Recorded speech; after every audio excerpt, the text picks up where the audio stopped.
Oke, shalom teman-teman. Shalom. Selamat sore. Hari ini kita berpindah ke jam sore. Biasanya hari Jumat tuh jam 1 siang ya. Karena tadi ada urusan. Siapa yang tahu tema kita hari ini? Tentang apa? Ada yang tahu nggak? Musa membela laut. Wih, Yusuf tahu aja. Ya, hari ini kita belajar yang lebih dalam lagi. Minggu lalu kan tentang si Daud, betul ya? Daud dan Goliat. Nah, hari ini kita belajar tentang Musa membelah Laut Merah. Siapa di sini yang sudah baca kisah itu? Sudah semua? Sudah baca Pak, tapi lupa. Sudah ya, kisah Daud itu kan kisah yang sangat terkenal. Kisah Daud. Kisah Musa itu adalah kisah yang sangat terkenal sekali ya. Jadi kita biasanya beranggapan kisah itu mukjizat Allah. Betul ya, mukjizat Allah bagaimana membebaskan bangsa Israel dari Mesir. Nah, nanti kita diskusi. Nanti mau tanya apa saja bisa, tapi saya ingin membagikan materi ini untuk pembelajaran kita. Kalian bisa tambah pintar, bisa juga tambah bingung, begitu ya. Tapi saya harap kalau serius mengikutinya bisa tambah pintar. Oke? Ada ya? Semua ya? Nanti saya suruh baca ayat nih. Si Bayu mana lagi itu si Bayu itu?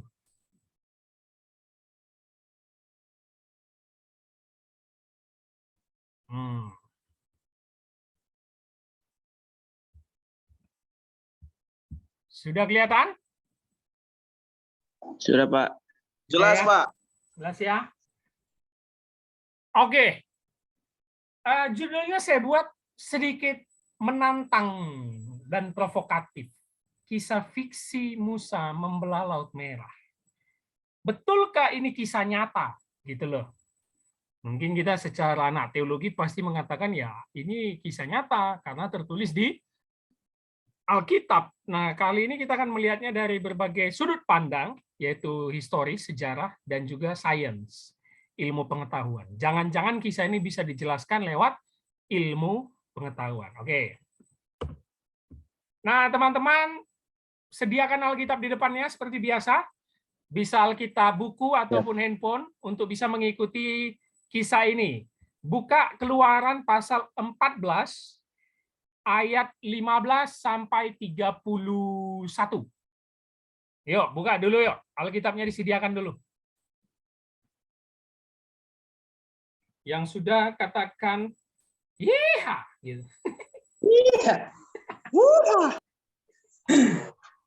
Keluaran 14 ayat 15 sampai 31. Sudah semua? Yuk, kasih respon, jawab. Sudah semua? Oke, Pak. Sudah, Pak. Bayu, buka Alkitabmu, Bayu. Dari mananya kau, Bayu? Maaf, Pak. Terlambat dikit nih. Keluaran 14, 15 sampai 31. Sudah ya? Iya, ini nanti dimulai dari konteksnya pasal 14 ayat 1 juga, yang kita tahu ceritanya semua ya. Saat bangsa Israel mau pergi, Firaun tiba-tiba mengejar mereka lagi. Nah, nanti pasal 15 adalah nyanyian kemenangan mereka. Oke? Tapi kita akan membacanya mulai dari perikop yang menyeberangi laut Teberau. Oke, menyeberangi laut Teberau.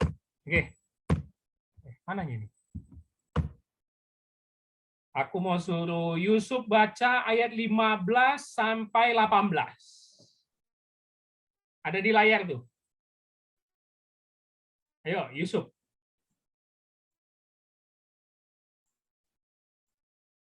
Mana si Yusuf nih? Yusuf. Yusuf, nggak kedengaran loh, suara kedengaran nggak? Kedengaran, Pak. Aku nggak dengar loh. Aku juga nggak dengar. Mungkin dia nggak stay, Pak. Hah? Mungkin dia nggak stay itu, Pak. Hanya aktif aja. Enggak, itu dia buka mikrofon. Yusuf. Nggak kedengaran juga sini, Pak. Iya, nggak ada suara, Pak. Tapi mikrofonnya Ucup. jalan. Ucup. Sup. Ucup. Jangan-jangan Mana kok, Sup? diculik Tante Potifar dia kali. Iya, Yusuf nih. Dijual kayaknya dia ya. Yusuf. Ucup. Waduh. Kayaknya. Coba tolong ada yang WhatsApp dia ya, bilang suaramu nggak kedengaran gitu ya. Oke, Bayu, 15 sampai 18 lah, Bayu. Oke, baik. Suara saya jelas, Pak? Jelas, jelas. Oke, baik. Ayat 15. Firmanlah Tuhan. Firmanlah Tuhan. Itu, Pak. Apa itu? Halo. Oh, itu Yusuf sudah bersuara. Yusuf. Halo. Yusuf. Yusuf pulang. Terima kasih, Yusuf. Suaramu tadi nggak kedengaran, Yusuf. Dari Ya, maafkan saya, Pak. Jaringan kayaknya. Oke, Yusuf nanti 19.22 baru kau ya, Bayu ya.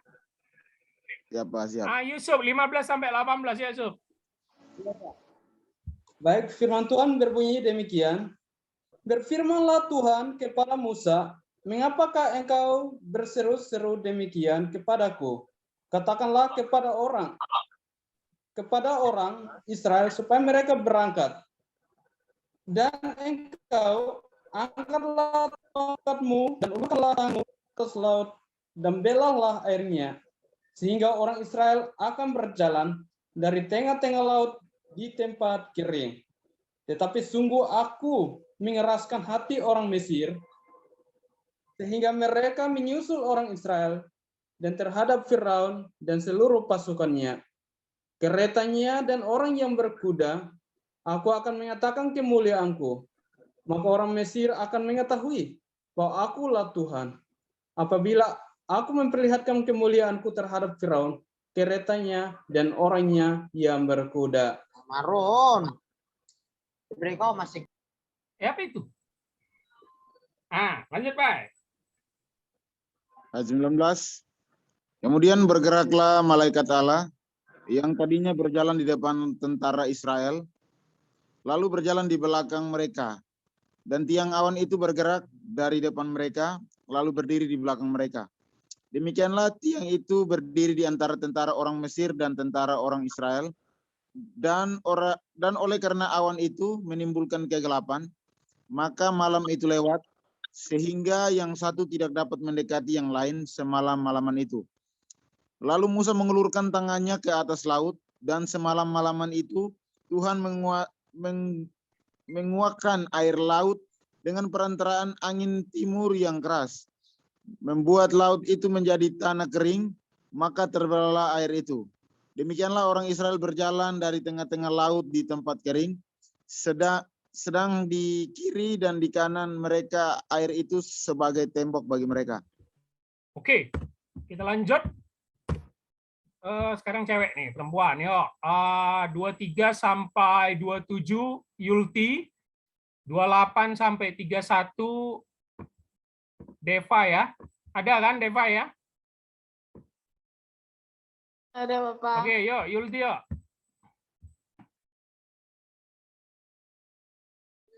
Ayatnya yang ke-32 sampai 20 23. 23 sampai 27. 23 sampai ayat yang ke-27. Demikian bunyi firman Tuhan, orang Mesir mengejar dan menyusul mereka segala kuda Firaun, keretanya dan orangnya yang berkuda sampai ke tengah laut. Dan pada waktu jaga pagi, Tuhan yang di dalam tiang api dan awan itu memandang kepada tentara orang Mesir, lalu dikacaukannya tentara orang Mesir itu. Ia membuat roda keretanya berjalan miring dan maju dengan berat, sehingga orang Mesir berkata, marilah kita lari meninggalkan orang Israel, sebab Tuhanlah yang berperang untuk mereka melawan Mesir. Berfirmanlah Tuhan kepada Musa, ulurkanlah tanganmu ke atas laut, supaya air berbalik meliputi orang Mesir, meliputi kereta mereka dan orang mereka yang berkuda. Musa mengulurkan tangannya ke atas laut, Maka menjelang pagi berbaliklah air laut ke tempatnya, sedang orang Mesir lari menuju air itu. Demikianlah Tuhan mencampakkan orang Mesir ke tengah-tengah laut. Oke, Deva, yuk. Ayat yang ke-28. Berbaliklah segala air itu lalu menutupi kereta dan orang berkuda dari seluruh pasukan Firaun yang telah menyusul orang Israel itu ke laut. Seorang pun tidak ada yang tinggal dari mereka. Ayat yang ke-29, tetapi orang Israel berjalan di tempat kering dari tengah-tengah laut, sedang di kiri dan di kanan mereka air itu sebagai tembok bagi mereka. Demikian pada hari itu Tuhan menyelamatkan orang Israel dari tangan orang Mesir, dan orang Israel melihat orang Mesir mati terhantar di pantai laut. Ketika dilihat orang Israel betapa besarnya perbuatan yang dilakukan Tuhan terhadap orang Mesir, maka takutlah bangsa itu kepada Tuhan dan mereka percaya kepada Tuhan dan kepada Musa hambanya itu. Mantap, haleluya. Puji Tuhan. Puji Tuhan. Yuliana, ini maksudnya apa ya? Saya hanya bisa ikut dengar saja karena saya kegiatan di rumah sedikit. Ya, nggak apa-apa Yuliana ya, dengar aja. Mantap Yuliana ya. Oke, sudah selesai? Yuk, mari kita bersatu dalam doa. Oh, bukan ya. Oke, saya yakin teman-teman sudah bacalah kisah Musa membelah laut ini. Sudah? Bersuara dulu. Sudah semua? Sudah. Sudah ya. Ada yang belum tahu cerita ini? Nggak mungkin ya. Ini anak sekolah minggu juga tahulah cerita ini ya. Nah, hari ini kita akan membawanya kepada cerita yang lebih kritis dan kita melihatnya dari berbagai perspektif, begitu ya. Jadi teman-teman, sama seperti minggu lalu kita bahas tentang Daud dan Goliat, hari ini juga kita melihat dari sisi lain tentang Musa membelah Laut Merah. Oke, pertama-tama kita lihat dulu peta ini. Kelihatan nggak? Jelas, Pak. Nah, teman-teman coba perhatikan Alkitabnya ayat 2. Kita mulai dari ayat 2 sebagai latar belakang konteks. Dikatakan di pasal 14 ayat 2, orang Israel itu berkemah di depan Pi-hahirot antara Migdol dan laut, tepat di depan Baal Zephon, gitu ya. Allah menyuruh mereka untuk berkemah di situ. Nah, ini kan ada lingkari besar ini, Pi-hahirot. Jadi teman-teman perhatikan kursor saya, itu dimulai dari sini nih perjalanannya, ya. Nah, ini Migdol, lalu mereka jalan sampai sini. Nah, ini di padang gurun, lalu Elim. Nah, ini Red Sea. Inilah Laut Merah kan, Red Sea. Nah, nanti dari sinilah mereka betulkah mereka membelah laut ini. Nah, yang perlu kita tahu, sebenarnya Laut Merah itu di mana? Itu dulu ya, teman-teman ya. Jadi, kalau teman-teman baca keterangannya di sini, satu teori dengan banyak pengikut bahwa mereka merujuk kolektif namanya Danau Timsah. Ya. Jadi supaya teman-teman tahu, sampai sekarang Laut Merah ini nggak ditemukan oleh arkeologis. Ada yang menyebutnya itu di Danau Timsah. Begitu. Nah, nanti kita akan lihat lebih dalam lagi sebenarnya letaknya si Laut Merah ini di mana, begitu ya. Jadi supaya kita betul-betul bisa melihatnya dari sisi historis. Oke? Nah, sebentar. Ya, Laut Merah dalam bahasa Ibraninya Yamsuf atau Laut Teberau. LAI kita memakai kalimat Laut Teberau, betul ya? Laut Teberau itu sebenarnya teluk semenanjung Arab di zaman kita sekarang. Itu seperti teluk di Arab yang memisahkan benua Asia dan Afrika. Nah, Laut Merah yang dilewati orang Israel setelah meninggalkan Mesir, nah ini menarik ini. Lebih tepat diterjemahkan Danau Buluh atau yang sekarang kita kenal di Alkitab kita Teberau. Nah, buluh itu apa? Rawa-rawa. Ya. Makanya menunjuk pada rawa-rawa di Danau Timsah yang di zaman sekarang itu ada di terusan Suez. Nah, jadi teman-teman tahu dulu nih, secara latar belakang Laut Merah ini di mana sih posisinya? Apakah ada? Nah, para ahli meyakini ini sebenarnya di terusan Suez yang penuh dengan rawa-rawa. Jadi bahasa Alkitab menyebutnya Teberau. Nah, oke. Sebenarnya ini adalah masalah tentang pemaknaan bahasa asli. Kenapa? Di dalam bahasa Ibrani, ya, ini bahasa Ibrani Yamsuf. Bahasa Ibrani tadi kan, Laut Teberau itu Yamsuf. Bahasa Yunaninya ini Erutra Thalassa. Sebenarnya bukan Red Sea bahasa aslinya. Kalau Red Sea artinya Laut Merah ya. Tetapi Red Sea, Sea of the Red, bukan red, bukan merah, tapi red. Yang artinya apa? Sea of the Red, laut atau danau yang penuh dengan rawa-rawa atau bulu tadi. Itu sebenarnya bahasa aslinya dalam Ibrani, Yamsuf. Nah, kenapa berubah menjadi red? Ini dianggap kesalahan penerjemahan Septuaginta. Teman-teman, kalau pernah dengar Septuaginta, yaitu Perjanjian Lama diterjemahkan dalam bahasa Yunani. Ya, sekitar 2 abad sebelum Masehi, sebelum Yesus lahir, sudah ada. Menjadi red. Ada yang berkata kenapa jadi Laut Merah? Karena rawa-rawanya dianggap berwarna merah. Nah, gitu loh. Jadi dianggap Laut Merah. Atau tepi pantai di Laut Merah itu warnanya merah, airnya. Ada yang berkata seperti itu. Tapi kalau kita merujuk bahasa asli, yaitu Yamsuf, artinya Sea of the Red. Laut rawa-rawa. Begitu loh. Rawa-rawa. Jadi bukan laut yang kita gambarkan besar seperti itu. Nah, ini dulu kita tahu terminologi awalnya ya. Jadi teman-teman kalau cek bahasa Ibraninya, itu artinya bukan Laut Merah. Makanya dalam LAI Alkitab kita juga disebut Teberau, ya, bukan Laut Merah, Laut Teberau. Tetapi Septuaginta menggantinya menjadi Laut Merah. Sebenarnya adalah Sea of the Red. Red itu rawa-rawa ya. Baik. Nah, istilah Ibrani untuk tempat penyeberangan adalah Yamsuf tadi ya. Meskipun ini merujuk pada saluran air asin yang terletak di antara Afrika dan semenanjung Arab yang dikenal dalam bahasa Inggris tadi dari Septuaginta, Laut Merah.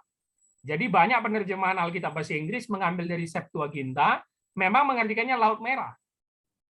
Tetapi ini terjemahan Septuaginta Yunani, karena kata sub dalam bahasa Ibrani tidak pernah berarti merah, melainkan alang-alang atau rawa-rawa. Nah, itu dulu.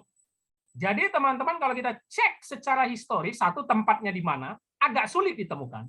Yang kedua dari bahasa aslinya tidak ada Laut Merah. Yang ada alang-alang atau rawa-rawa. Oke, itu dulu. Teman-teman ingat ini kalau nanti mau bertanya boleh ya. Nah, berikutnya kita akan melihat peta ini. Kelihatan ya? Petanya kelihatan? Jelas. Jelas ya. Pada bagian terdalam, Laut Merah itu dalam sekali loh, 8.000 kaki. Walaupun rata-ratanya 1.600, lebarnya juga 190 mil. Nah, perhatikan yang saya bold kuning ini. Para sarjana Alkitab mengklaim bahwa Musa itu sebenarnya menyeberangi Teluk Suez, yang diyakini tadi Laut Merah di zaman sekarang ya, yang lebih sempit dan lebih dangkal. Tahu teman-teman itu di mana? Nah, perhatikan petanya. Saya akan buat lingkarnya. Nah, itu. Jadi Red Sea yang di sini, perhatikan kursor saya. Red Sea itu semua di sini nih. Yang lebar ini semua Laut Merah ya. Yang saya yakini zaman sekarang namanya Teluk Suez. Oke, ini semua Laut Merah. Oke, besar, lebar. Tetapi yang diseberangi Musa diyakini ahli ujung. Nah, kalau kita lihat ujung, sempit. Nah, kalau kita lihat sempit, berarti enggak dalam, enggak juga panjang. Dan kalau kita balik tadi ke bahasa Ibrani, itu rawa-rawa. Bedakan laut dengan rawa-rawa loh. Saya yakin Bayu di sini bisa nyeberangi rawa-rawa. Betul ya? Bisa pasti. Nah, itu. Ini kita lihat dulu dari sisi historis ya, bahwa yang diseberangi mereka yang lebih sempit, bukan yang ini loh. Oh, kalau ini kan lebar sekali ya, kalau dari sini nyebrang ke sini, wah panjang sekali dan sangat dalam. Tetapi kalau bagian ujung itu terkesan dangkal. Nah, seperti kita kalau berenang nih, misalnya kita bawa keponakan kita gitu ya, kan ada yang khusus anak-anak itu kolam renangnya, dan itu kelihatan memang kecil dan sempit Gitu. Kalau yang besar dewasa itu lebih besar, lebih luas dan lebih dalam. Nah, seperti itu kata para ahli. Jadi terusan Suez dan yang ujungnya lah yang diyakini diseberangi Musa dan bangsa Israel. Nah, itu dari sisi lokasi. Walaupun nanti teman-teman lihat ada satu pendapat arkeolog yang mengatakan tempat itu nggak pernah ditemukan. Tapi saya ingin mengajak kita sekarang melihat mujizatnya. Yuk, satu orang baca dulu ayat yang di layar ini, 21 ini. Holong, baca Holong. Keluaran 14 ayat 21. Lalu Musa mengulurkan tangannya ke atas laut, dan semalam-malaman itu Tuhan menguakkan air laut dengan perantaraan angin timur yang keras, membuat laut itu menjadi tanah kering, maka terbelahlah air itu. Nah, biasanya teman-teman, bagaimana kita menafsir ayat ini? Tentulah secara apa ya bilangnya ya, secara rohani kita ya, yang mengakui kedaulatan Allah yang begitu besar, kita langsung mengatakan apa? Ini mujizat Allah. Gitu ya. Ini mujizat di luar akal sehat untuk membelah laut Teberau, laut merah itu. Tetapi sering sekali kita dalam membaca teks ada ayat-ayat yang sebenarnya perlu kita kritisi. Yang saya bold kuning, ini perlu kita kritisi. Perhatikan kalimatnya. Tuhan menguakkan air laut dengan perantaraan angin timur yang keras. Berarti ada media yang dipakai Allah. Apa itu? Angin timur yang keras. Dan sekarang kita masuk ke posisi sains, ya, ilmuwan ya, pengetahuan dalam menafsir teks ini. Ini menarik saya teman-teman. Tadi historisnya ya tentang lokasi dan makna Laut Merah itu. Sekarang sainsnya kita bisa lihat perantaraan angin timur keras ini ternyata diteliti oleh para ilmuwan memang bisa mengeringkan laut. Oke. Saya memberinya judulnya mukjizat angin. Nah, itu dia. Ini bahasa saya nih, mukjizat angin. Ada seorang, teman-teman bisa lihat namanya di sini, Karl Drews. Dia ini seorang yang ahli di dalam atmosfer, ilmu atmosfer dan juga kelautan gitu ya di Amerika. Dia meneliti teks ini dengan memakai suatu metode yang meyakini angin timur itu memiliki kecepatan yang sangat tinggi pada malam hari, karena kita tahu konteks ini nanti semalaman waktu Musa membelah laut ini, itu kecepatan angin timur diyakini 60 mil per jam. Ya, teman-teman lihat arah angin ini datang dari sana, 60 mil per jam sehingga menciptakan dorongan pada air pantai yang menciptakan gelombang badai. Jadi karena angin timur yang keras tadi, perantara tadi, saya balik lagi nih. Nah, ini, perhatikan teks ini ya, yang saya bold kuning. Perantaraan angin timur yang keras loh. Jadi jangan langsung jawab, wah mujizat Allah, kedaulatan Allah. Betul, itu betul. Tetapi kalau kita secara biblika melihat teks ini pelan-pelan, Allah menggunakan perantara loh. Angin timur yang keras. Inilah yang diteliti oleh Karl Drews, ya, bahwa itu memang efek alami yang bisa terjadi. Angin timur yang kencang itu memang bisa mengeringkan sebuah daratan. Nah, kita lihat lagi berikutnya ya. Nah, ini dia, mujizat angin. Nah, sehingga Karl Drews mengatakan dalam model ini, Musa memiliki 4 jam untuk menyeberang. Ada yang tahu berapa banyak kira-kira orang Israel yang dibawa Musa? Ada yang tahu? Silakan bersuara. Berapa yang dibawa Musa keluar dari Mesir? Kira-kira.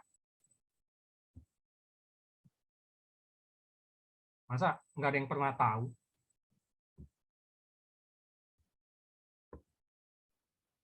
Berapa orang yang dibawa Musa keluar dari Mesir? Jawab aja, nggak ada yang salah juga kan nggak apa-apa. Namanya kita pendalaman Alkitab.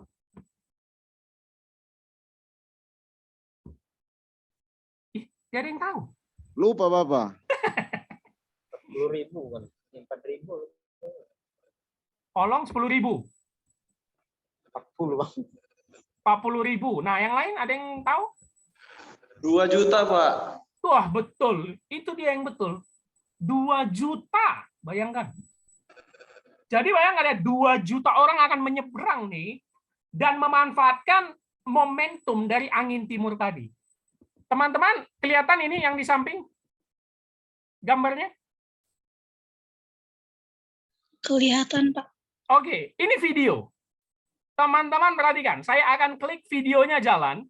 Inilah metode yang dipakai oleh Karl Drews tadi, seorang ahli, melihat bagaimana kencangnya angin timur. Jadi bagi Karl Drews itu Laut Merah itu ini, Lake of Tennis. Nih, sepanjang ini Laut Merah nih bagi Karl Drews ya. Ini, oke. Dan bangsa Israel di sini. Inilah yang akan mereka seberangi. Nah, ini ya. Nah, kita akan lihat videonya ya, perhatikan ya. Oke, saya klik dulu.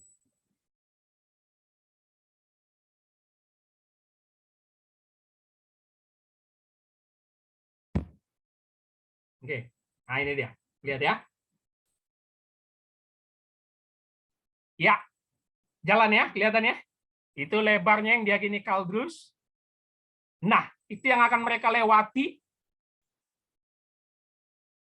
Dan lihat kekencangan angin timur yang dahsyat pada malam hari.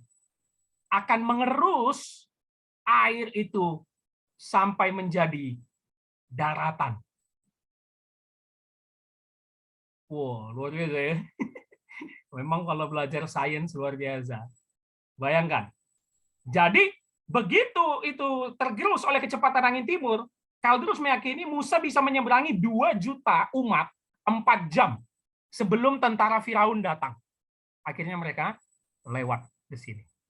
Iya, lewat ke sini. Kelihatan ya, videonya jalan? Bisa ya dilihat tadi ya?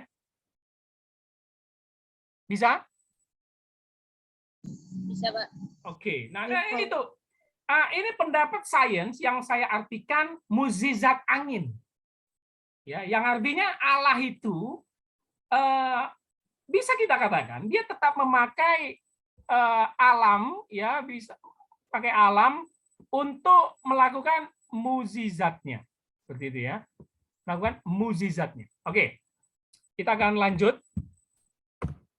Nah, sekarang kita masuk lagi melihat sisi historis dari seorang arkeolog Mesir namanya Zahi Hawass.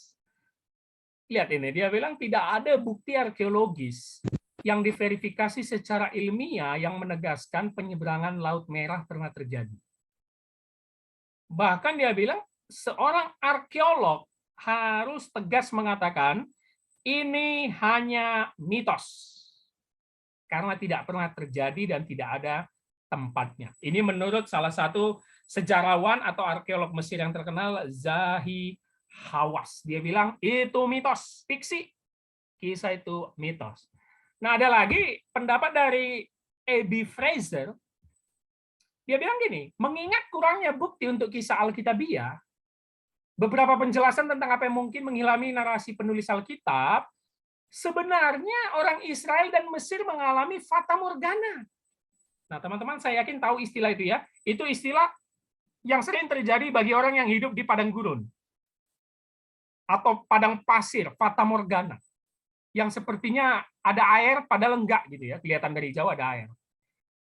Dia bilang setiap kelompok mungkin percaya yang lain telah tenggelam dalam air, sehingga orang Mesir menganggap orang Israel tenggelam padahal mereka menyeberangi, dan demikian mereka membatalkan pengejarannya, gitu loh. Ini pendapat sains. Dia bilang itu fata morgana. Jadi orang Israel itu kelihatan tenggelam, sehingga orang Mesir yang mengejar dari belakang, mereka sudah tenggelam, jadi kita nggak melakukan pengejaran. Sebenarnya ini gampang sekali dibantah lewat ayat Alkitab yang sangat jelas ya. Firaun mengejar sebenarnya ya. Tetapi ini salah satu usulan atau opini yang bisa kita lihat bahwa mereka mengalami fata morgana. Begitu, karena padang gurun ya, padang pasir.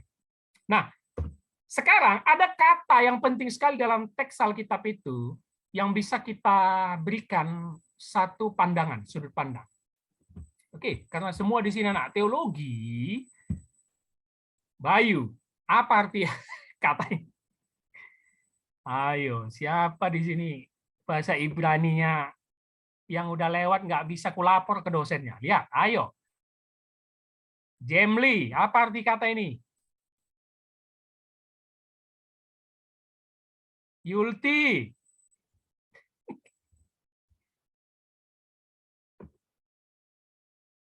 Yulti, apa arti kata ini?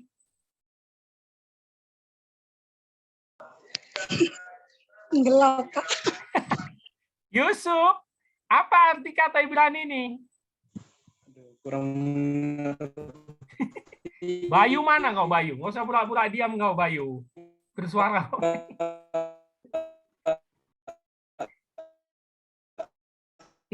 Yusuf sinyalnya jelek sekali ya. Oke, Bayu, apa Bayu?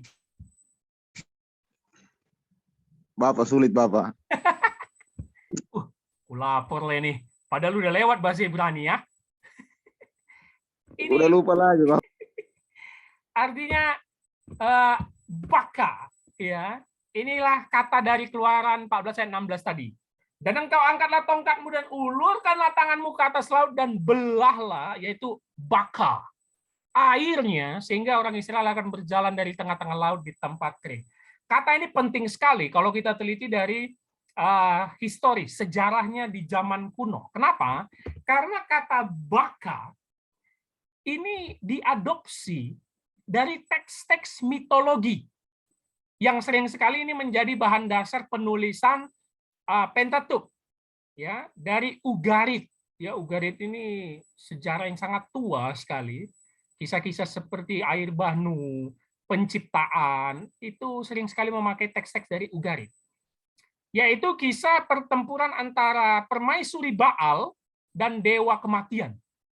Kenapa? Ditemukan dalam kata-kata itu memakai juga kata baka atau split. Split itu membelah ya.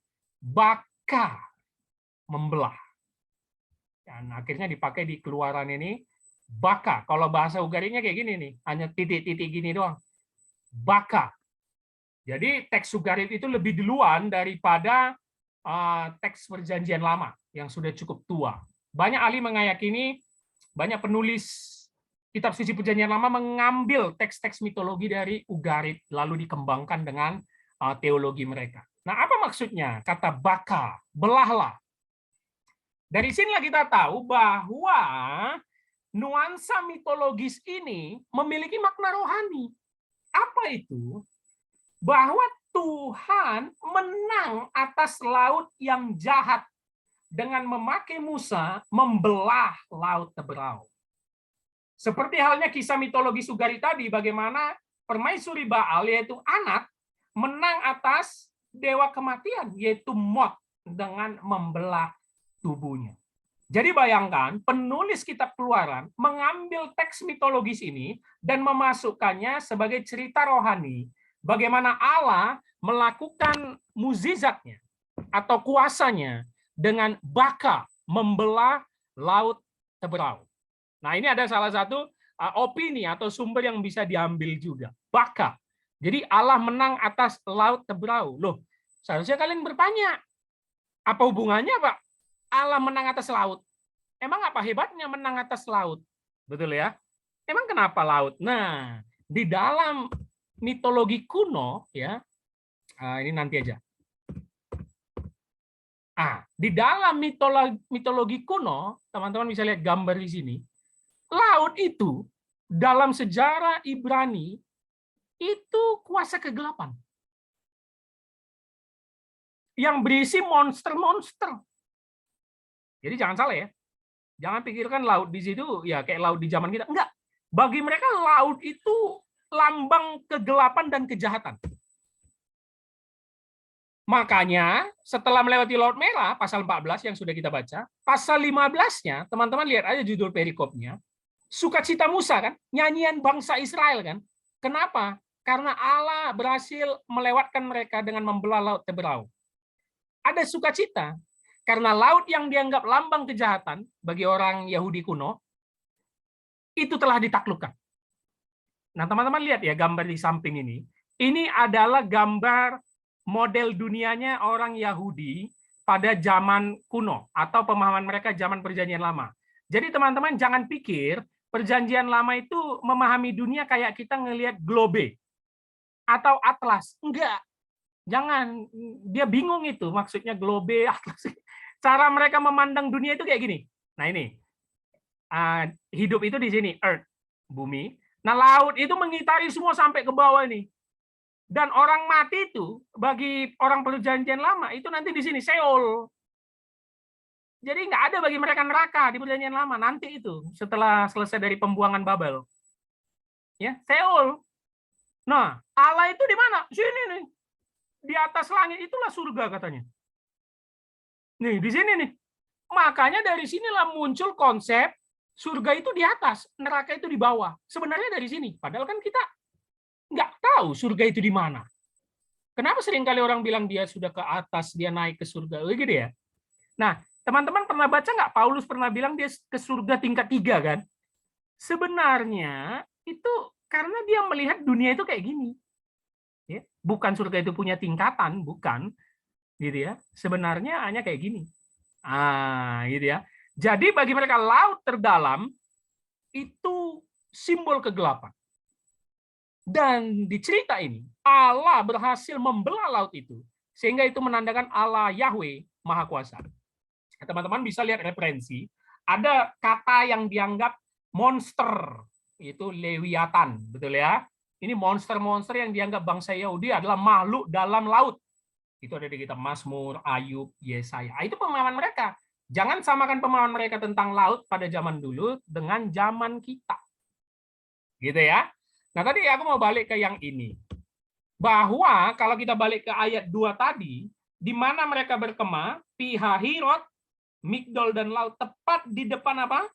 Baal Zephon. Ini saya lingkari.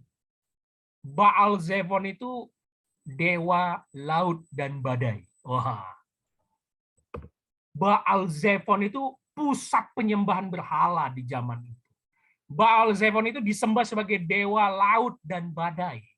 Berarti secara teologis, ketika Musa dan bangsa Israel membelah laut Teberau dan menyeberang, maknanya apa? Allah Yahweh lebih besar daripada Baal Zephon. Nah, gitu deh. Bahwa dewa-dewa berhala tunduk dan kalah kepada Allah Yahweh. Nah, itu yang mau disampaikan penulis kitab Keluaran. Ini makna teologisnya ya. Tadi kita sudah lihat makna sainsnya dan sisi historisnya. Makna teologisnya dari tempat mereka berkemah yaitu Baal Zephon, ternyata penulis kitab Keluaran ingin menunjukkan Allah Yahweh Maha Kuasa.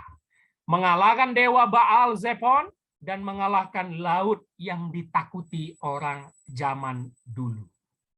Makanya pasal 15, Keluaran 15, Musa betapa bersukacita karena Allah Yahweh yang paling hebat daripada berhala-berhala lainnya. Nah, baru ada satu teks lanjutan yang kalau teman-teman lihat gambar ini, benarkah Allah membuatnya menjadi tembok seperti ini? Gitu kan ya. Nah, ini kan agak ngeri ya, hebat sekali ya, lautnya terbelah jadi tembok gitu ya. Jadi tembok gini. Nah, sebenarnya kalau kita perhatikan, ini ayatnya, ayat 22 tadi yang sudah dibaca. Demikian orang Israel berjalan dari tengah-tengah laut tempat kering, sedang kiri dan kanan mereka air itu sebagai tembok gitu ya. Kalau kita lihat ayat pasal 15 ayat 8 berubah. Teman-teman perhatikan saja ayat Alkitabnya. Di pasal 15 ayat 8 dan nanti dikutip di Mazmur, bukan tembok, bendungan. Nah, kok berubah ya? Dari satu pasal langsung berubah. Di pasal 14 ditulis tembok, pasal 15 saat Musa menyanyikan nyanyian sukacita menjadi bendungan. Dan akhirnya dikutip di Mazmur juga. Loh, yang benar tembok atau bendungan? Sebenarnya kita nggak perlu memahami itu secara harafiah. Kenapa? Tentu ini bahasa metafora. Ya, salah satu komentari atau penjelasan para ahli perjanjian lama, tembok itu ataupun bendungan itu maknanya perlindungan Allah. Kuasa Allah yang melindungi umatnya. Yang tadi disertai unsur angin, yang saya katakan mukjizat angin secara sains, dan sekarang tembok dan bendungan. Jadi bayangkan, banyak elemen-elemen yang dipakai Allah untuk menyelamatkan umatnya. Itu yang bisa kita lihat dari presentasi kali ini. Jadi bukan soal hanya ngomong, wah mukjizat Allah betapa besarnya, tapi ternyata Allah pun menggunakan elemen alam ya untuk menunjukkan kuasanya. Nah, opini yang lain secara penulisan historis, teman-teman mungkin nggak belajar ini. Kalau nggak salah Bayu sudah pernah tahu ini tentang teori JEDP. Di Sekolah Tinggi Teologi kita ini nggak dipelajari, ya JEDP. bahwa penulisan kitab dari Kejadian sampai Ulangan itu memakai sumber-sumber JEDP gitu ya. Jahwis, Elohis, Deuteronomis, Pris. Ada 4. Ya. Sekolah teologi kita tidak mengajari ini, tapi ini sumber yang perlu kita pertimbangkan. Terserah mau percaya atau enggak. Jadi sebenarnya ada sumber dalam penulisan kitab Keluaran yang diyakini memakai sumber Y dan P, Yahwis dan Pris. Yaitu sumber P yang paling mendominan itu ditulis tahun 500 sebelum Masehi. Yang di mana kalau kita tahu konteks sejarah itu bangsa Israel dalam pembuangan Babel dan akan keluar dari pembuangan Babel. Bangsa Israel itu dibuang di Babel 586. Jadi para imam, pris itu imam artinya ya, memakai kisah Musa menyeberangi Laut Teberau ini untuk menguatkan rohani umat Israel yang di dalam pembuangan Babel dipengaruhi oleh berhala. Ya, terserah mau itu imajinasi penulis atau bahasa rohani kita ilham, diilhamkan Allah begitu ya. Jadi dia menulis kisah ini, entah ini imajinasi atau ilham, terserah teman-teman milihnya bagaimana. Tapi yang pasti untuk membangun rohani mereka bahwa Allah Yahweh itulah yang menyelamatkan kita dari perbudakan Mesir dengan segala bentuk kuasanya. Jadi jangan takut, jangan sembah berhala, jangan mundur imanmu, tetap percaya kepada Allah kita. Itu kalau memakai sumber historis yaitu sumber P. Nah ini penting teman-teman. Jadi membaca Alkitab itu kita harus tahu susunan, sumber-sumber dan sejarahnya bagaimana itu bisa ditulis. Ya, jadi ini sekedar bahasa untuk menguatkan iman mereka. Makanya ditulis kisah Musa membelah Laut Teberau. Baik, kita berada pada kesimpulan. Saya mau teman-teman nanti memiliki pendapat dan kita bisa diskusi. Apakah kisah ini 100% kita yakini mujizat Allah? Dalam bahasanya begini, udahlah Pak Pendeta, itu mujizat Allah. Nggak usah diganggu-gugat, nggak usah didalami, nggak usah diutak-atik. Mujizat Allah melampaui akal dan pikiran kita. Jangan lagi diganggu-gugat, jangan lagi cari-cari opini di luar sana-sini. Itu mujizat Allah. Apakah teman-teman ada di posisi ini? Yang kedua, apakah teman-teman yakin ini mukjizat, tetapi unsur alam dan ilmu pengetahuan sains ternyata bisa juga dijelaskan melalui kisah ini? Gitu loh. Seperti yang saya katakan, Allah memakai banyak elemen, baik itu alam, untuk menjelaskan kuasa dan mukjizatnya. Nah, apakah teman-teman percaya di posisi kedua ini? Mukjizat 50%, sains 50%. Ingat mukjizat angin tadi ya, kecepatan angin timur. Atau yang ketiga, ini cerita hanya fiksi. Ya, kita bilang itu mukjizat. Tapi itu kisah yang dibangun doang oleh para imam saat pembuangan di Babel, sumber P tadi, untuk menguatkan iman mereka. Atau sekedar harapan-harapan doang. Kisah rakyat, legenda yang bisa membangkitkan semangat kita. Membangkitkan semangat umat Israel pada zaman dulu. Tapi secara historis, kisah ini tidak pernah ada. Ini posisi ketiga. Tapi jangan bilang itu sesat, karena kisah yang fiksi bisa dipakai untuk menjelaskan makna rohani pada zaman dulu. Saya menutupnya dengan kalimat.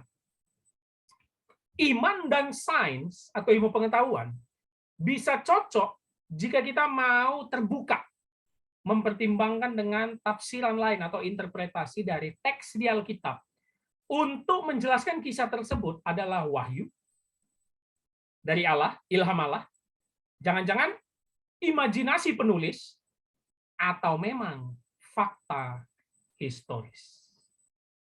Sama kayak kita belajar minggu lalu Daud dan Goliat kan ya, banyak faktor-faktor yang ternyata menarik kalau kita gali. Apakah memang kisah ini wahyu langsung dari Allah kepada penulis kitab Keluaran? Jangan-jangan imajinasi seperti sumber P tadi untuk membangkitkan semangat umat Israel? Atau memang ini fakta historis dengan memakai ilmu sains, yaitu kecepatan angin timur yang mengeringkan Laut Teberau. Yang dimana kita pelajari dari Laut Teberau sebenarnya adalah rawa-rawa. Yang bagi ilmuwan itu sangat gampang sekali untuk diseberangi.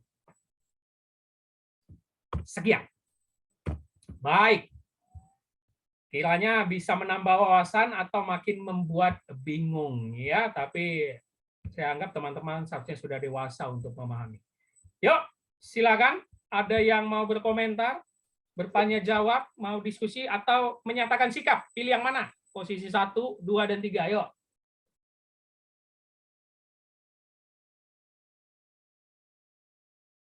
Saya percaya ini mujizat, Pak.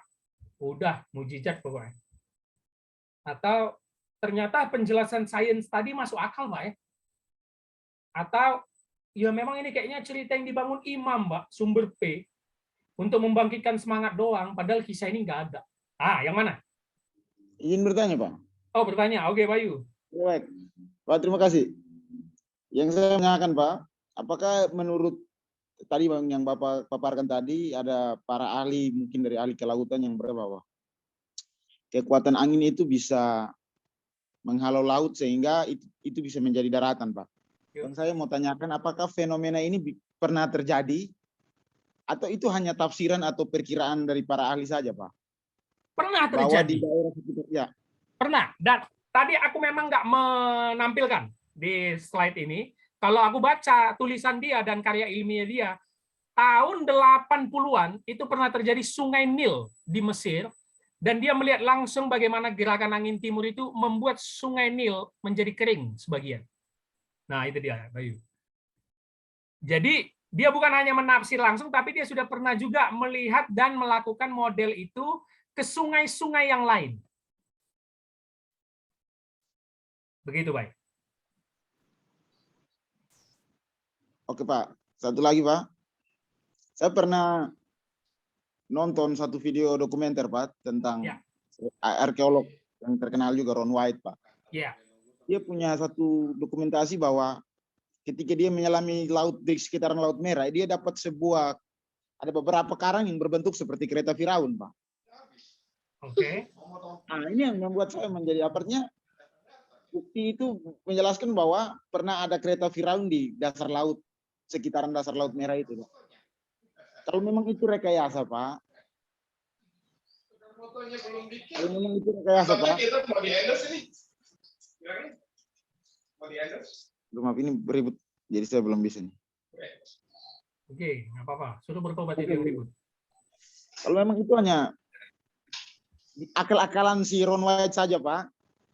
Artinya berarti kereta Firaun tidak pernah ada, tetapi yang saya lihat bahwa yang karang yang berbentuk kereta, roda kereta itu betul-betul bulat dan dia punya jari-jarinya itu memang seperti kereta, dan memang kalau diteliti itu sudah sekitar berapa ribu tahun begitu, sehingga benda itu bisa menjadi batu, Pak, di dasar laut. Itu menurut Bapak bagaimana, Pak? Nah, Bayu, kalau baca pendapat arkeolog lain tentang Ron White, dia adalah arkeolog yang sangat kontroversi. Bahkan dianggap dia itu arkeolog yang beda sendiri. Dia itu dibenci, baik. Si Ron White itu sama arkeolog lain karena sering sekali menampilkan menampilkan cerita buktinya itu minim. Memang kau bilang tadi ada buktinya. Bahkan ada kisah yang lain dia nggak pakai bukti, tetapi berani mengeluarkan klaim. Itu yang pertama. Buktinya minim sekali si Ron White itu, sehingga arkeolog lain tidak mempercayainya. Yang kedua, kalau memang Ron White berkata ada kereta Firaun, kita kan tadi mulai di penjelasan awal secara historis. Laut Merah itu nggak pernah ditemukan posisinya, baik. Bahkan terusan Suez yang menjadi rujukan kita tadi, yang saya lingkari, itu belum dianggap pasti itu Laut Merah. Sampai sekarang arkeolog tidak pernah mengatakan ada posisi tepat tentang Laut Merah. Nggak ada. Nggak tahu di mana. Paling banter terusan Suez sama Semenanjung Arab di zaman kita sekarang. Jadi Ron White itu boleh kau yakini itu baik, tapi secara dunia arkeolog dia itu dibenci si Ron White itu karena minim sekali fakta lapangannya. Ketiga, baik, kita bandingkan dengan kisah perahu Nabi Nuh. Itu kan masih polemik, baik. Ada yang bilang mendarat di Gunung Ararat, ya kan? Gunungnya itu nggak pernah ada. Baca tuh di Alkitab. Nuh itu mendarat, ya kan? Kalau nggak salah gunungnya namanya Ararat. Arafat atau Ararat, aku lupa. Gunungnya itu, diteliti arkeolog dunia, nggak ada. Sampai sekarang nggak ada gunung itu. Nah, jadi boleh kita menerima berbagai sumber atau dokumen-dokumen, tetapi coba kita bandingkan juga dengan yang lain. Gitu. Dan akhirnya kita pilih posisi yang mana. Gitu, baik. Oke, Pak. Jadi Bayu apa? Ya, berarti yang dari Bapak punya tanggapan tadi. Bayu. Aduh, Pak, maaf, ada yang telepon nih. Pak, mau bertanya, Pak. Oke, Yoldi, Aduh, Pak, maaf silakan ya, Yoldi. Kan Pak yang di dalam Alkitab itu kan di ayat, yang ayatnya 21 itu kan katanya Nabi Musa membelah laut kan Pak. Jadi bayangan kita itu terbelah dua kan Pak. Iya. Nah, tadi ada pernyataan Bapak yang katanya itu angin alami, angin timur yang menguras air lautnya Pak. Iya. Jadi itu kayak berarti kalau kayak menguras berarti itu kering semua Pak, bukan terbelah dua berarti Pak. Iya. Jadi yang benarnya yang mana Pak, terbelah dua atau airnya itu terkuras Pak? Maksudnya kering semua gitu.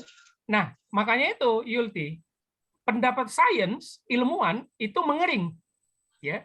Mereka nggak percaya itu terbelah dua kayak tembok tadi yang kita lihat itu kan kiri kanan, enggak. Itu rekayasa imajinasi penulis, kata dia. Itu orang sains. Nah, kalaupun kita lihat secara Alkitab tadi teksnya berbunyi terbelah dua, tetapi kan tadi dikatakan lewat perantaran angin timur yang keras. Iya. Teksnya juga berkata seperti itu loh.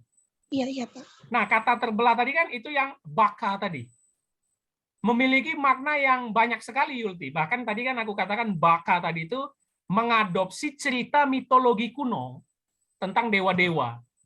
Jadi itu jangan dipahami secara harafiah, terbelah dua kayak tembok itu enggak. Jadi lebih condong memang ke yang mengering sehingga mereka bisa jalan. Gitu Yulti. Jadi kalau Yulti membayangkan terbelah dua kayak tembok kiri kanan, menghadapi kesulitan sekali kita memahami seperti itu. Gitu loh. Ya walaupun tadi aku tawarkan pilihan pertama, apakah ini memang mukjizat Allah 100%? Yulti boleh memilih posisi itu. Aku percaya Pak, itu terbelah dua kok Allah yang buat, nggak perlu yang lain-lain, itu terbelah dua. Boleh saja, gitu. Jadi dari banyak kesimpulan yang ada Pak, menurut saya pribadi saya mengutarakan yang saya simpulkan dari penjelasan tadi. Kayaknya ini itu Pak, kisah fiksi yang mereka imani saja Pak kayaknya. Berarti yang ketiga. Ya, yang ketiga. Ini nih pemikiran terbuka. Teman-teman lapor, Yulti udah mulai sesat nih. Ya, udah mulai sesat nih. Dia bilang Alkitab fiksi loh. Nah, tapi itu yang benar, teman, bukan yang benar ya. Maksud aku, itulah gaya pemikiran yang kita harus lakukan. Jangan terlalu gampang mengatakan, oh ini mujizat Pak, nggak bisa diganggu gugat. Loh, itu namanya nggak akademis gitu. Kalian semua ini kan akademis ya, belajar kan. Kalau jemaat awam yang ngomong gitu, kita no problem, kita mengerti. Tetapi kalau mau belajar Alkitab, nggak boleh semua bilangnya, oh itu kuasa Roh Kudus, oh itu kuasa. Loh kalau gitu sampai belajar Alkitab, udah selesai. Orang semua kuasa Roh Kudus kok. Nangkap ya maksud saya ya. Kalau kalian debat atau ngobrol sama teman, mentok, langsung ngejawab, oh itu kuasa Allah, oh itu kuasa Roh Kudus, itu namanya nggak anak teologi. No, aku ingatkan nih. Sikit-sikit, oh kuasa Allah kok ditanya-tanya. Jangan, kuasa Allah itu diimani, nggak perlu diteliti. Oh jangan dong. Ya kan? Tuhan itu memberikan kita kekuatan untuk meneliti, tapi jangan sampai menyimpang dari doktrin utama, kan gitu. Boleh. Yulti meyakini itu sebagai kisah yang dibangun, makna rohaninya, boleh. Bayu, posisimu apa tadi jadi Bayu? 1, 2, atau 3? Kalau dilihat tadi dari Bapak punya ini Bapak. Ron White itu kontroversi juga. Kayaknya 3 sih, Bapak. Tuh sama tuh, Yulti sama Bayu udah sama kan? Bagus tuh, ya kan? Yulti sama Bayu udah memiliki pemikiran yang sedikit terbuka. Artinya begini, Pak. Yang saya melihat bahwa seperti yang tadi Bapak katakan dari 4 sumber yang ada, bahwa Alkitab ini yang saya tangkap ya Pak, tidak 100% ditulis oleh penulis asli yang kita yakini, Pak. Betul. Jadi dari sumber-sumber yang ada seperti yang memang pernah, yang juga saya pernah katakan bahwa kisah 2 kali penciptaan itu bukan 2 kali penciptaan, tetapi 2 sumber yang berbeda yang digabung menjadi satu, Betul. yang diambil dari mitologi-mitologi Yunani dan juga mitologi yang ada di Kanaan, Pak, untuk membuktikan bahwa Allah Israel itu lebih besar daripada si Marduk dan dewa-dewa yang ada di Kanaan. Maka kalau memang yang saya lihat seperti ini, Pak, mungkin saja dari sumber P tadi, sumber para imam tadi, untuk menguatkan iman para jemaat yang ada di pembuangan untuk kita menguatkan mereka bahwa ini memang ini, Pak. Ya, sama berarti kayak Yulti tadi ngomong. Tetapi yang jadi masalahnya gini, Pak. Artinya kita kan sebagai orang Kristen yang dari lahir kita sudah percaya bahwa ini kisah mujizat yang begitu spektakuler, Allah begitu hebat untuk membelah laut. Sebenarnya kalau memang kita lihat seperti yang tadi Bapak katakan, makna apa secara fisiknya, secara buktinya ini hanya ini tidak ada, Pak. Ya. Banyak orang yang akan ini bertentang kontra sekali, Pak. Dan mungkin pandangan-pandangan seperti ini dikatakan wow sesat nih, Pak. Ya. Ini nggak bisa nih, Allah kita Allah yang luar biasa mujizat ini tidak bisa diganggu gugat, masa para ilmuwan yang memang tanda kutip orang-orang sekuler, orang-orang yang liberal dengan punya pandangan seperti itu, masa kita mau percaya sebegitu aja, Pak? Betul, betul. Ini menjadi satu hal yang memang kalau memang kita tanamkan dalam kita punya diri bahwa memang ini hanya kisah mitologi yang diangkat untuk memperkuat iman para jemaat. Ya. Jadi kita siap untuk ditentang, Pak. Tapi yang saya pilih 3, Pak. Oke, mantap. Jadi teman-teman kalau nanya nih orang sama aku nih, kalau Pak Harol yang mana? Loh, aku 3-tiganya. Aku percaya itu mujizat Allah. Yang pertama ya, mujizat Allah ya amin. Kalau ada orang yang bilang itu mujizat Allah, kita percaya, amin. Aku aminkan, nggak aku bilang nggak aku lawan. Tapi tunggu dulu, bro. Kalau aku bilang itu ada sainsnya gimana, bro? Oh, nggak bisa Pak Harol, itu mujizat Allah. Loh, ada angin kok. Allah aja pakai perantaraan angin kok, angin timur. Dan dijelaskan tadi oleh Kaldrus, kecepatan angin 60 kilometer per jam yang sangat kencang sehingga mengeringkan dan loh itu kan boleh menjadi sebuah teori. Yang kedua, aku percaya juga mujizat plus sains.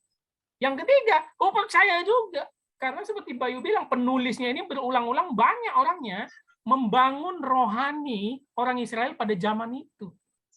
Dan kisahnya kisah fiksi yang mungkin saja dimasukkan, nggak masalah.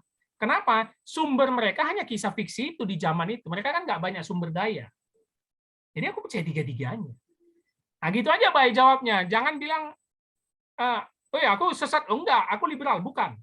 Aku memiliki metode yang banyak dari perspektif yang banyak. Gitu aja. Cara pandang yang banyak.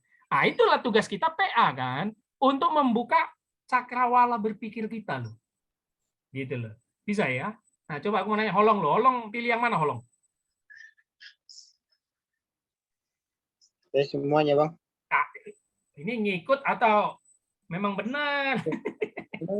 Emang nyataan kan? Sainsnya kau terima tadi angin itu ya? Kalau pilih satu-satu ya apa yang dibilang? Kayak bertentangan juga sih kalau pilih satu-satu. Ya. Mau pilih cuma satu kan yang lain mendukung juga. Ya, betul. Dia mau pilih cuma 2, yang nomor 1 sama yang nomor 2, yang nomor 3 juga mendukung. Jadi ya 3-tiganya masuk sebenarnya. Jadi memang teman-teman harus pahami, ada juga yang akan berkata, Alkitab itu bukan buku sejarah. Kita harus setuju. Karena memang Alkitab tidak perlu mencatat secara detail sejarah-sejarah ini. Makanya yang berkata Alkitab itu adalah buku iman. Ya, Alkitab itu buku iman yang harus kita imani. Betul, setuju. Tetapi dalam buku iman itu, dalam mempertanyakan sesuatu, kita perlu metode-metode seperti ini. Science, ya kan? Historis, arkeologi. Nah, kalian kan belajar juga kan di STT kan arkeologi kan? Nah, itu perlu untuk memahami yang begini-begini, gitu ya. Tetapi kalau khotbah, nah ini jangan sampai kelepasan ya. Kalau khotbah di depan jemaat, mau itu di gereja, di persekutuan, nggak perlu jelaskan yang kayak gini, nggak perlu. Nanti jemaat nganga gitu, bingung nggak? Apa maksudnya orang ini? Cerita pakai sains, nggak usah. Yang diceritakan apa? Makna rohaninya. Karena jemaat butuh makanan rohani gitu loh. Tetapi kalau PA kayak kita gini harus betul-betul menguras otak. Mau terbuka gitu ya. Coba Jemli, aktif Jemli?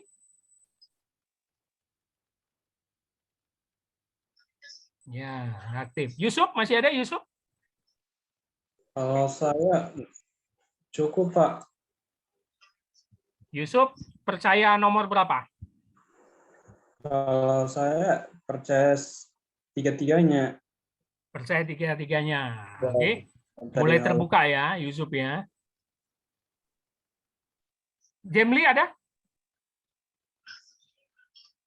Tiga-tiganya, Pak.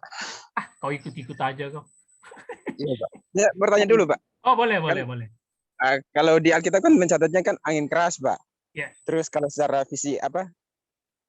sains itu juga terjadi karena angin keras. Sebenarnya kalau memang angin keras, Pak, kenapa yang terbagi itu hanya laut sendiri yang terbagi, Pak? Kan kalau angin keras bisa saja orang-orang Israel pada saat itu juga bisa terbawa angin begitu, Pak. Kok yang terbagi itu hanya laut sendiri, sedangkan orang-orangnya tidak terbawa begitu?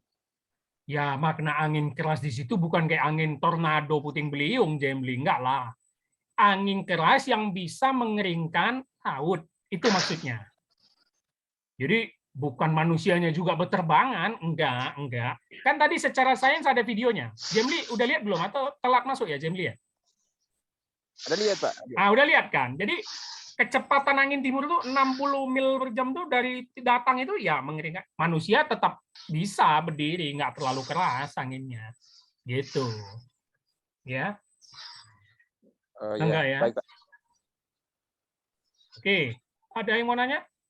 Saya, Pak. Tasya telat ya masuk ya, nggak lihat ya tadi ya. Pak, saya bingung sedikit, Pak.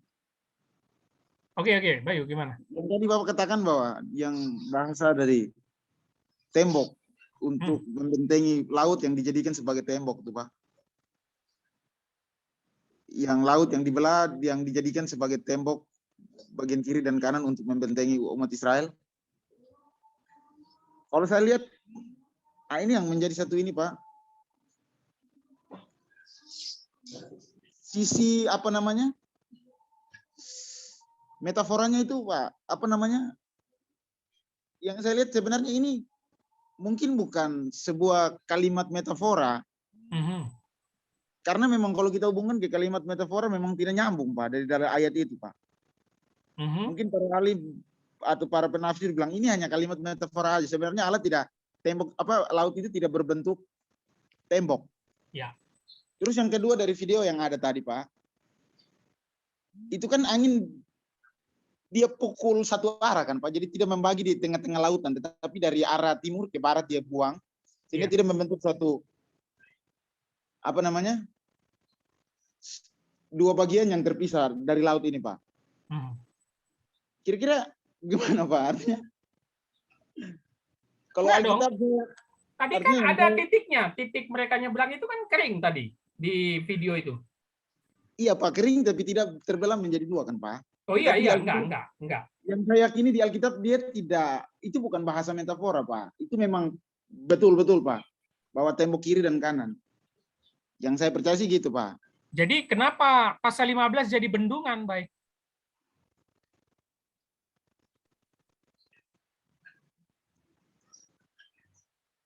Iya kan? Bendungan sama tembok jauh beda loh. Iya, betul, Pak. Ini salah kalimat aja, Pak. Makanya tadi para ahli perjanjian lama bilang itu metafora gitu. Nggak apa-apa, Bay. Kau boleh memiliki pendirianmu sendiri. Ya, nah itu namanya kita cara menafsir kita. Jangan ikut-ikut orang juga nggak apa-apa ya. Pendirianmu dengan melihat juga berbagai sumber gitu loh ya. Oke. Ada lagi? Jadi menarik ya. Jadi kisah-kisah khususnya perjanjian lama, karena kita terpisah sangat jauh sekali ya. Kalau diteliti dari berbagai aspek itu menarik. Kayak kita minggu lalu seru ya. Daud dan Goliat itu menarik juga itu kisahnya ya. Keren, Pak, keren. Nah, kiranya perspektif ini menambah wawasan teman-teman ya. Artinya apa? Menambah wawasan dan apa gunanya untuk kita bahwa kita ini jangan berteologi itu fanatik. Nah, itu bahasaku tuh. Berteologi fanatik itu sikit-sikit karya Allah, sikit-sikit kuasa Allah, sikit-sikit mukjizat, sikit-sikit Roh Kudus. Itu fanatik. Kalau itu semua dipakai dalam segala aspek ayat Alkitab, ngapain Alkitab ditulis setebal itu gitu loh. Iya kan? Semuanya kita bilang, itu udah pekerjaan Roh Kudus, udah percayai aja, amin gitu kan. Jangan. Itu namanya berteologi fanatik. Ya, dan nggak cerdas jadinya. Itulah PA-PA yang kita lakukan sekarang untuk membuat teman-teman berpikiran lebih terbuka gitu ya. Intinya jangan sesat. Apa sesat itu? Nggak percaya Tritunggal, itu sesat. Apalagi nggak percaya Yesus Tuhan, itu sesat. Kalau untuk kisah-kisah di Alkitab, boleh kita berpikir out of the box gitu. Bisa? Ada lagi yang mau ditanya? Ya Pak, mau tanya ini Pak. Yusuf. Iya, dari tadi sedikit berpikir di mana saya lihat bahwa ternyata dari yang bahas bahwa air laut terbelah itu bukan dengan sendirinya terbelah, tetapi itu ditiup oleh angin sehingga laut itu bukan terbelah tapi mengering. Itu mengering. Sedangkan kalau kita lihat secara nyata, kalau di sini ini pertanyaan yang mungkin sangat membingungkan buat saya atau juga membingungkan buat teman-teman yang ada. Dan di sini di ayat 16. Nah, andai kata kalau waktu itu kalau Musa tidak ulurkan tongkat itu, apakah angin itu ada? Atau waktu Musa tidak ulurkan tongkat itu, apakah angin itu bisa tiup? Nah, itu pertanyaan yang saya tanyakan, Pak. Coba Pak bagaimana menjelaskan supaya kita sama-sama mengerti. Kalau tanpa tongkat dari Musa berarti anginnya nggak ada seperti itu. Itu kebetulan. Kebetulan. Jadi pas Musa ngulurin tongkatnya, kebetulan ya anginnya lewat gitu kan. Oh ya. Enggak, bercanda doang. Jelasin, Kak. Ini kesesatan dari mana lagi ini? Coba Yusuf lihat ayatnya, yaitu ayat 21. Iya kan? Coba ayat 21. Betul kan? Ya, lalu Musa mengulurkan tangannya ke atas laut, dan semalam-malam itu Tuhan menguatkan air laut dengan perantaraan angin timur yang keras, membuat laut itu menjadi tanah kering. Maka terbelahlah air itu. Yuk, kita kritisi ayat ini. Sangat berbeda dengan ayat yang ke-16. 16 masih perintah. Oh iya. Kejadiannya ayat 21. Betul ya? Iya. Ayat 21. Nah, Yusuf lihat mengulurkan tangan. Berarti Musa lagi ngangkat tangan nih kan untuk mau membelah kan? Nah, iya. Ada juga perantaran angin. Bersamaan nggak, Sub? Ayo teman-teman sambil bantu Yusuf atau membaca. Bersamaan nggak sewaktu Musa mau belah dengan angin timur datang? Bersamaan, Pak. Bersamaan ya? Sama ya, Pak. Setuju Yusuf ya? Iya, iya. Dan kata yang mendukung bahwa ini bukan membelah tapi mengering, apa Zub kira-kira? Kalau Yusuf lihat teksnya secara cermat. Yang mendukung bahwa ini bukan terbelah tapi mengering, apa kalimat yang mendukung dia 21? Kalau di sini mengering, Pak. Ayat 21 itu. Ya, maksud aku ini bukan membelah, tapi memang gara-gara angin lah mengering. Kalimat apa yang menjadi kata kuncinya di ayat itu? Ayo teman-teman, ada yang tahu? Tanah kering. Tanah kering. Bukan, tanah kering itu udah hasilnya, udah terjadi kering. Tetapi yang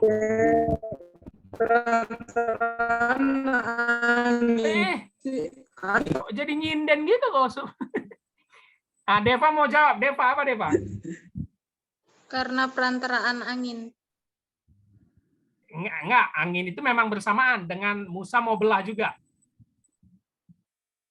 Semalam malam. Oh iya. Berarti teori sains angin timur kaldrus tadi dengan durasi yang cukup panjang betul-betul mengeringkan, bukan membelah langsung jadi gitu. Enggak. Ada kalimat semalam-malaman, proses. Nah, kalau kita percaya langsung terbelah, ngapain semalam-malaman? Langsung aja dong. Betul ya? Jadi memang teori mengering lebih cocok daripada terbelah. Begitu, Sub. Setuju, Sub? Berarti sekarang kita bikin nih, imajinasinya nih. Ya, Musa itu capek loh ngangkatnya tongkat tuh untuk belah itu gini-gini terus dia semalam-malaman. Kenapa? Angin timur lagi bekerja untuk mengeringkan laut terberapi. Gitu. Makanya tadi aku bilang mujizat angin, gitu. Boleh bertanya, Pak? Ya. Kalau seperti itu, Pak, pertanyaannya apakah betul perintah bahwa Musa harus angkat tongkat itu benar-benar datang dari Allah? Atau hanya inisiatif Musa saja, Pak? Kalau saya lihat, Pak, kalau cara kerja Allah seperti itu tidak perlu tongkat Musa untuk mengangkat, Pak. Itu bisa ditafsir lain, Bay. Kenapa? Karena Musa perantara langsung. Nabi. Jadi Allah itu kan harus mengajari dan ngomongnya ke dia, bukan langsung ke umat Israel, nggak boleh. Kan perjanjian lama kayak gitu teologinya. Ayat 16, Bay. Angkatlah tongkatmu. Berarti ada perintah. Harus memang sambil mengangkat tongkat, Allah bekerja lewat perantaran angin timur. Gitu, Bay. Bisa, Bay ya? Tapi jika dihubungkan dengan penafsiran bahwa ini hanya cerita fiksi, Pak, berarti tidak ada kejadian Musa mengangkat tongkat, Pak? Nggak ada. Hanya suatu bahan saja untuk meyakinkan bahwa Tuhan menyertai umat Israel melalui Musa, Pak, begitu? Betul, karena Musa nabi terbesar mereka. Bisa ya? Jadi menarik ya teman-teman ya, kalau bahas-bahas kisah ya perjanjian lama gitu ya. Ingat ya, kalau kalian berani berkata di luar, kemarin kami belajar PA sama Pak Arol, itu kayaknya fiksi deh. Kalau ada yang bilang kau mulai sesat gitu ya, wah Bayu ini udah mulai sesat, masa bilang itu fiksi? Jangan takut, Bay. Justru kau bilang, karena itu fiksi lah, makanya itu bahan Alkitab. Makin tambah bingung orang yang akan bilang kau sesat itu, Bay. Kenapa? Janganlah samakan penulis 2000 tahun lalu dengan otak kita di zaman sekarang. Bahan mereka dulu nggak ada, makanya mereka memakai cerita fiksi, imajinasi, terkhusus sumber-sumber mitologi, Ugarit, Babel, Persia. Iya dong, mereka nggak ada surat kabar, nggak ada Instagram, nggak ada YouTube kok. Gitu bilang baik. Fiksi itu adalah bahan yang diilhamkan untuk mereka menulis kitab suci. Gitu. Bisa ya teman-teman? Oke, kita sudahi. Terima kasih untuk teman-teman yang setia mau hadir. Kiranya setiap Jumat kita bisa terus PA, tapi biasa kita siangnya, karena hari ini saya tadi ada keluar pelayanan ya. Jadi kalau bisa Jumat minggu depan ya balik siang kalau teman-teman bisa. Tapi kalau nyamannya malam, boleh kasih kabar aja Pak, malam aja lah daripada siang sulit gitu ya. Jadi teman-teman tetap setia. Kalau ada mau nanya di luar tema juga nggak apa-apa ya. Kita akan mengangkat cerita-cerita yang unik lagi lah nanti minggu depannya. Kalau ada usul boleh gitu ya, cerita-cerita yang unik untuk menambah. Boleh usul, Pak. Hah? Boleh usul untuk minggu depan. Apa itu? Ini kan kita sudah masuk tentang kisah Musa, Pak. Iya. Jadi tanggung kan, Pak. Jadi kalau boleh 10 tula tuh coba kira-kira Bapak kupas juga, Pak. Kira-kira itu fiksi atau memang ini? Tula gampang. Kan udah tahu kalian jawabannya. 10 tula di Mesir. Pokoknya Pak. semua yang ada di Alkitab Fiksi. Enggak dong. Perjanjian baru fakta. Iya, Pak. Ini penyesat dari mana ini? Kalau Aku fiksi mau berarti ikutan Yesus sesat fiksi kayak Kak dong. Harold. Aku mau ikutan sesat kayak Kak Harold. Perjanjian baru udah jelas itu fakta. Jadi kebanyakan yang dikatakan para ahli, yang dikatakan fiksi itu kejadian batasnya sampai Abraham. Setelah Abraham itu fakta semua. Pak, perasaan kemarin kakak bilang itu fiksi semua loh. Yang mana? Abraham nggak ada aku bilang fiksi. Bukan, nggak waktu kita PA di itu loh. Di Sensi kakak bilang ini semua kita fiksi. Oh, enggak.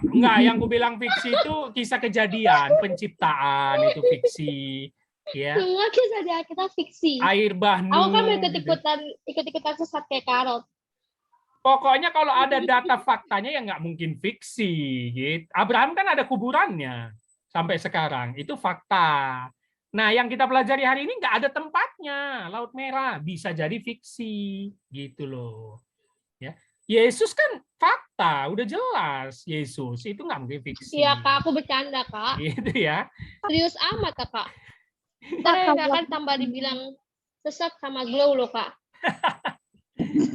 Bukan sesat, berpikiran terbuka begitu ya. Jangan masa sesat, enggak lah. Kita tetap percaya Yesus Tuhan kok, ya kan? Yesus juru selamat. Bayu, 10 tulah kan kalian udah tahu jawabannya. Ayo, siapa yang tahu makna teologisnya 10 tulah? Itu kak, itu dewa, Tuhan orang mau Mesir. menghina dewa-dewa di Mesir. Gampang, baik.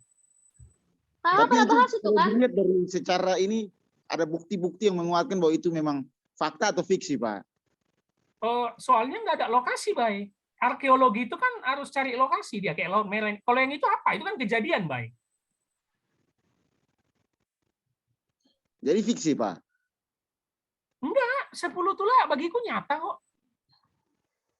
Nyata, karena memang maknanya mau menghina dewa Mesir kan? Iya, Pak. Bagiku itu nyata. Cuma kan nggak bisa kita temukan mana nih belalang yang dulu jadi tulah ya kan, nggak ada ya. Mana nih belalangnya gitu. Bahkan tulah pertama apa? Ayo, siapa yang masih ingat tulah pertama? Sungai Nil menjadi darah tuh, Pak. Sungai Nil ada sampai sekarang. Iya kan? Nah, jadi itu kemungkinan besar ya fakta itu. Memang itu dipakai Allah juga gitu. Tetapi ada juga kisah-kisah imajinatif dari penulis kitab itu. Gitu loh maksudku. Siapa? Ada yang kemarin ngusulin orang luar bahas Daud dan Yonatan. Mereka itu pasangan gay. Jangan-jangan Daud ini biseks. Bisa ke perempuan, bisa ke laki-laki. Gitu loh. Itu menarik tuh. Itu menarik juga. Harus dicari bahannya tuh. Keren, Pak. Siap. Kak, itu dari mana lagi kak teorinya? Bukan teori. Tasya baca teksnya jelas. Daud bilang sama Yonatan, kasihmu kepadaku melebihi kasih perempuan kepadaku. Keren kali. Itu ditujukan buat Allah bukan sih? Enggak. Untuk Yonatan itu. Kasihmu lebih besar daripada kasih perempuan. Itu ada teksnya. Secara jelas Daud bilang itu. Beneran deh kak, nanti aku tambah sesat loh kak. Ada nanti aku kasih teksnya. Kasihmu melebihi perempuan kepadaku. Jadi banyak ahli kemarin yang kisah tentang hamba sama itu juga dibilang gay. Oh, itu tafsir. Yang di mana tuh kak? Lupa aku. Itu Yesus dengan perwira Romawi. Ya. Iya. Teman-teman tahu itu ya. Aku udah pernah cerita nggak? Belum. Yang Yesus menyembuhkan anak buah perwira Romawi. Tapi kalian tahu ceritanya kan? Oh, yang dengan iman aja dia datang tuh, Pak. Yang datang itu perwiranya kan? Iya, Pak. Minta disembuhkan siapanya? Si budaknya, Pak. Hambanya kan? Iya. Hambanya di mana?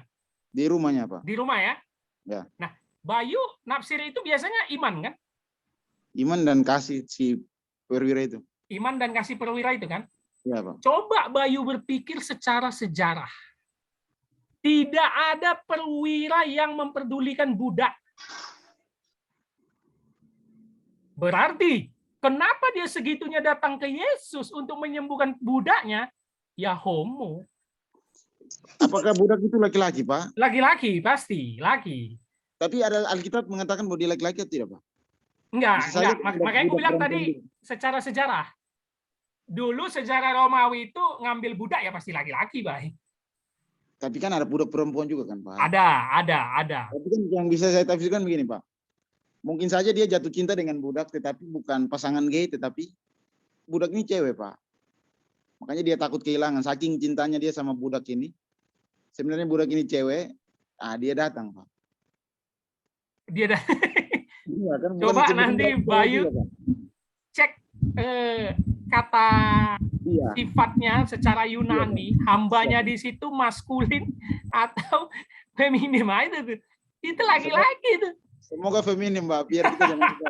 Jadi Yulti itu tafsir feminis namanya Yulti, kisah Yesus dan perwira Romawi itu. Secara feminis, Yesus mengafirmasi boleh gay.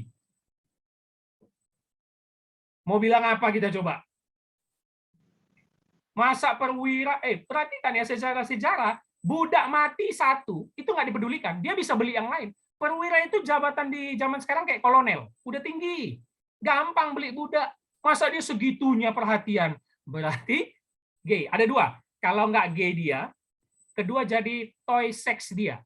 Mainan hasrat pelampiasan seksual dia. Dan dia nggak mau kehilangan itu. Karena dia bisa melampiaskan hasrat seksual dia kepada hambanya itu. Yesus menyembuhkan. Orang feminis bilangnya, tuh, Yesus setuju gay. Dunia itu tafsir, Tas. Kalau Daud, teksnya betul-betul jelas. Bukan tafsir. Ya. Coba googling aja, Tas. Daud, ayat Alkitab, Daud ngomong kepada Yonatan, kasihmu melebihi, langsung keluar tuh. Nah, itu ahli bilang Daud ini ada kecenderungan biseks. Istrinya 8, tapi suka juga sama perempuan. Sama laki-laki. Aku pengen bahas itu, tapi kayaknya bahannya berat sekali ditemukan. Ya, tapi kayak nantilah kalau ada waktu aku cari-cari bahannya itu, si Daud itu. Ya, kisah cintanya dengan Jonathan gitu ya. Nah, tapi teman-teman yang selama ini ikut PA harus mau pikiran terbuka ya. Kita bukan mau sesat-sesat di sini, enggak, berpikir terbuka aja. Kembali lagi ke pelayanan, ya balik lagi gairah Injili kita, ya dong, memberitakan Kristus. Bisa? Ada lagi yang mau ditanya?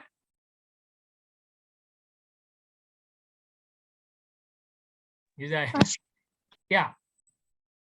Sudah, Yuldi, sudah ya? Iya, sudah, Pak. Oke, ya, jadi teman-teman bisa ya, seru kan kalau kita mau terbuka sedikit, seru. Ya kan? Jadi ada maksud di balik tulisan-tulisan teks itu. Baik. Tadi kita tidak memulainya dengan doa ya. Pak, mau saran sedikit, Pak. Oke. Ini kalau yang saya pikir ya, ini dari saya sendiri, Pak. Nggak tahu teman-teman yang lain. Kalau Bapak nggak sibuk minggu depan dan seterusnya, kita jam kayak gini aja, Pak. Oh, sorry ya. Iya, Pak. Gimana teman-teman? Suasananya lebih tenang, terus mungkin teman-teman yang siang masih sibuk kerja, mungkin apanya on tapi dia punya orangnya nggak ada, Pak. Saya sih setuju banget. Holong, ya karena Holong kerja ini. Iya, Pak. Yang lain ada mau kasih pendapat? Setuju, Pak. Malam aja Yuldi ya. Iya, Pak. Yang lain? Setuju, Pak. Gemli setuju. Bana? Bana? Nggak kedengaran suaranya. Kenapa, Kak? Tasya ini udah kerja minggu depan. Mau PA-nya malam aja, bisa? Aku mau malam, mau siang sama aja, Kak. Kan aku nanti cuma dengerin pakai headset aja, nggak apa-apa. Ya, sekali-sekali aktif dong, jangan dengerin doang. Soalnya saya juga Kan aku pun kalau malam juga sama, Kak. Malam masih di jalan. Oh iya, boleh. Jam 6 aja ya? Atau jam 7? Gimana enaknya? Jam Ya boleh. Jam 6 ya? Jam 7 juga nanti di Kupang Jam sana. 7 aja. Jam 7, Holong jam 7. Tapi Holong harus tahu, ini semua teman-teman ini banyak yang di timur ini, Holong. Di jam 7 berarti di sana jam 8. Jam 9 mereka. Terlalu kemalaman, Pak. Oh iya. Nah, jam 6 lah Holong ya. Usahakan Jam kan 6 udah bisa. pulang juga kok Holong jam 6. Iya, jam 6 bisa lah bisa. Gitu ya. Jadi Gini, aku udah bilang nih sama Holong, yang teman-teman GKT ini malas-malas nih. Lihat nih, banyak yang nggak masuk hari ini kan. Aku mau yang ini pun setia, gitu loh. Jangan minggu depan nggak masuk, minggu depan masuk. Jangan gitu. Yang penting setia aja. Kita nggak perlu banyak-banyak, tapi kita aja. Bisa ya? Bisa. Nah, tapi tetap ngajak yang lain ya. Itu yang malas-malas tuh ajak aja tuh semua tuh. Gitu. Oke, pokoknya kalau ada usulan boleh ya, mau bahas apa, tapi yang lebih dalam lah, lebih kritis kita cari. Tadi karena kita tidak mulai dengan doa, ya nggak usah juga lah kita tutup dengan doa. Yang penting kita beriman, Tuhan sudah tahu apa yang kita kerjakan, kiranya ini untuk memuliakan nama Tuhan. Amin. Oke? Haleluya. Ini akan Amin lah, Pak. Hah? Amin lah. Amin. Ini akan langsung diupload di YouTube Hanya Alkitab. Makasih, Pak. Ya, langsung diupload di YouTube Hanya Alkitab. Pak minta apanya Pak? PowerPoint-nya Pak? Oh, siap. Siap, terima kasih Pak. Oke, thank you ya. Sampai ketemu ya. Yo. Ya, Kak. Terima kasih Bang, Tuhan berkati. Tuhan berkati. Shalom, selamat tidur. Ya, shalom. Tuhan berkati. Pak, Yesus memberkati.